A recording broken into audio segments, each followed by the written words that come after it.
Gouache, vous êtes avocat, vous conseillez et accompagnez les franchiseurs lors du développement de leur réseau de franchise. Parlons maintenant du contrat de franchise, de sa définition et de ses enjeux. La loi définit-elle le contrat de franchise ? Alors non, le contrat de franchise est né dans l'imagination des commerçants et aidé par leurs avocats, ils ont fini par en fixer des standards. Mais c'est ce qu'on appelle un contrat innommé, c'est-à-dire que la loi ne définit pas la franchise et ne donne aucun régime juridique pour le contrat de franchise. Alors comment le définir ? Il se définit comme la mise à disposition d'une marque et de signes d'attraction de clientèle par le franchiseur, qui va également mettre à disposition un savoir-faire, c'est-à-dire un ensemble de connaissances tirées de son expérience, identifiées dans un manuel opératoire, secrète, c'est-à-dire non immédiatement accessible sans recherche et investissement, et substantielle, c'est-à-dire qui apporte au franchisé un avantage comparé à la situation dans laquelle il se serait retrouvé s'il n'était pas membre d'un réseau de commerce organisé.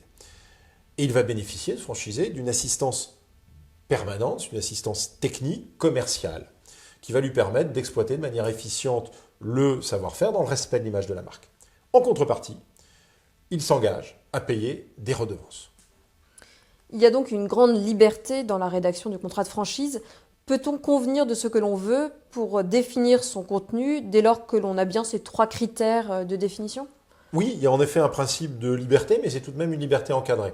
Un principe de liberté parce que le contrat de franchise va pouvoir refléter l'organisation du réseau. Comme la loi ne le définit pas, on est parfaitement libre de, au-delà de ce qui est nécessaire à sa qualification, décider de retenir telle ou telle modalité. Par exemple, dans un réseau de restauration, vous pouvez décider qu'il y a une exclusivité territoriale ou pas. Vous pouvez décider que cette exclusivité porte sur un format de restaurant ou pas. Vous pouvez réserver des typologies d'emplacement, comme les gares ou les aéroports.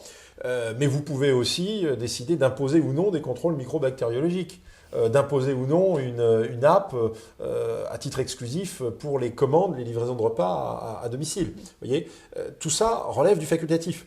Et donc, eh bien, on va questionner le franchiseur sur le contenu du contrat et ce qu'il veut dans la relation avec le franchisé. Mais attention, c'est une liberté encadrée. Parce que le contrat de franchise, il peut être restrictif de concurrence. D'une part, le contrat de franchise peut répartir des parts de marché en amont. Via des clauses d'approvisionnement exclusif, il peut évincer des fournisseurs de la fourniture au réseau de franchise. Mais il peut aussi répartir des parts de marché aval, en protégeant complètement des territoires ou des clientèles. Et puis, il peut comporter des restrictions également défavorables aux consommateurs, comme une tentation de fixer des prix. Donc là, toutes ces clauses vont être encadrées par le droit de la concurrence, donc qui est un droit impératif, qui va s'imposer au rédacteur de l'acte et dont il va falloir tenir compte pour rédiger toutes les clauses qui peuvent comporter des restrictions. Et donc, de quelles clauses parle-t-on ? Quelles clauses retrouve-t-on dans un contrat de franchise ? Alors, les clauses qu'on va retrouver dans un contrat de franchise, donc, ce sont tout d'abord les clauses qui viennent préciser les modalités de mise à disposition de la marque, du savoir-faire, et les caractéristiques et les limites de l'assistance. Ça, c'est ce qui est nécessaire à sa qualification. Au-delà de ça, les clauses nécessaires sont toutes celles qui protègent l'image de la marque. Donc, ils vont venir clairement donner aux franchiseurs des moyens d'action au cas où cette image serait écornée, au cas où le savoir-faire ne serait pas respecté. Donc, ce sont des outils de contrôle pour assurer une reproductibilité du concept. Ensuite, il y a toutes les clauses qui sont relatives à la gestion du périmètre du réseau. Quand on développe de la part de marché, quand on ouvre des points de vente, eh ben on n'aime pas les fermer, les voir partir à la concurrence. Donc il y a des techniques comme les clauses de non-concurrence, comme les clauses de droit de préférence, les clauses de droit de préemption en cas de vente de l'entreprise franchisée qui permettent de les racheter et de les maintenir dans le réseau. Donc cet arsenal de clauses va être là pour maintenir le périmètre. Puis ensuite, il y a beaucoup de clauses qui sont des clauses utiles à la gestion du contentieux. Si le franchisé n'exécute pas ses obligations, à des clauses pénales ou des clauses d'astreinte pour l'amener à l'exécution, ou obtenir une indemnisation forfaitaire en cas de violation de la clause sans avoir à démontrer un préjudice. Des clauses résolutoires express pour pouvoir, en cas d'urgence, résilier éventuellement de manière immédiate. Imaginez, si on reprend l'exemple d'un réseau de restauration, un empoisonnement lié à un manquement du franchisé aux règles sanitaires en vigueur. Eh bien, à ce moment-là, le contrat doit pouvoir être résolu immédiatement. Donc le contrat doit comporter ce type de clauses.